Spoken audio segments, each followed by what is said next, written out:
You know, what an interesting era the 20s were. The era, it's a huge character, really, in this show.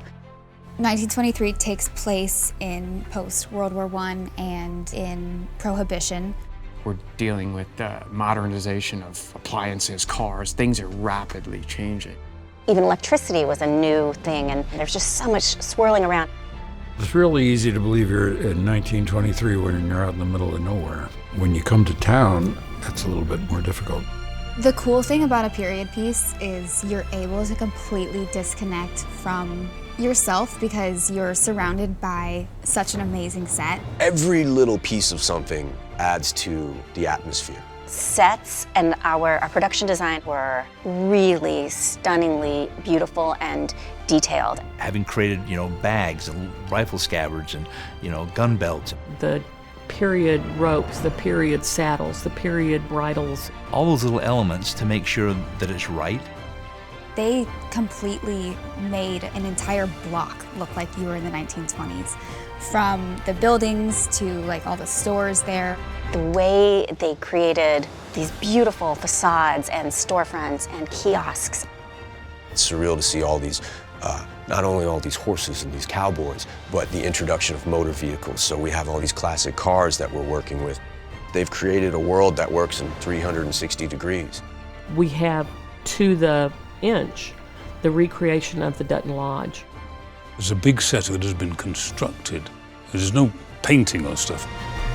It's solid timbers and all that, which is magnificent. Our costume designer, Janie, is amazing. She has sourced real vintage dresses, and wearing those, it feels really authentic.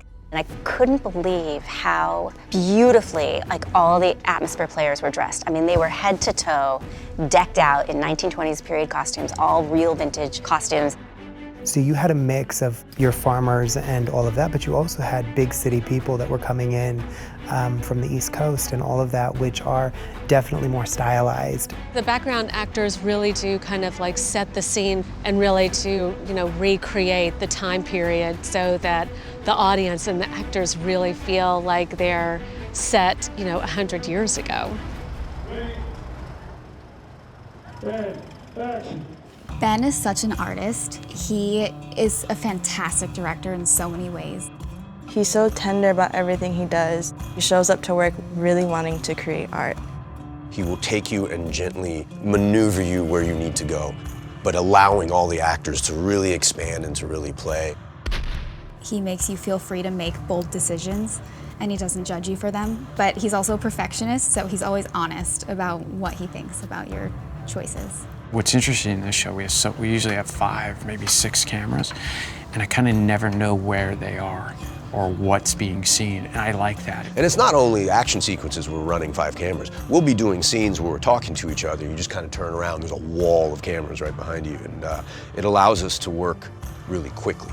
Since day one, when he has 6 cameras up, and they're all beautiful shots, I'm always mesmerized. We have the scripts, which are incredible. We have his costumes, which are amazing. We get to ride horses in, and we're in Montana. We just got to show up.